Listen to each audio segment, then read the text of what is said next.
I just learned something awesome. I take a ton of photos and I do a lot of editing of those photos. I crop them, I rotate them, change colors, that kind of thing.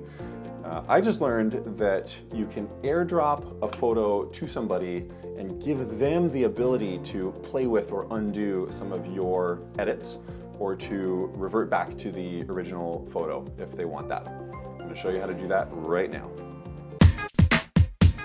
Just go to the photo that you want to AirDrop, hit the little share square in the bottom left, and then up in the top middle where it says options, you tap on that, and then just turn on at the bottom, turn on all photos data.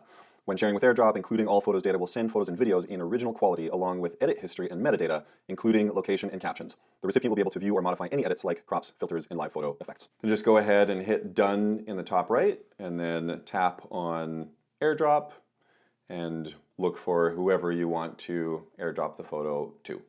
Now you can send full quality photos to people, including the ability to revert back to the original or play with your edits.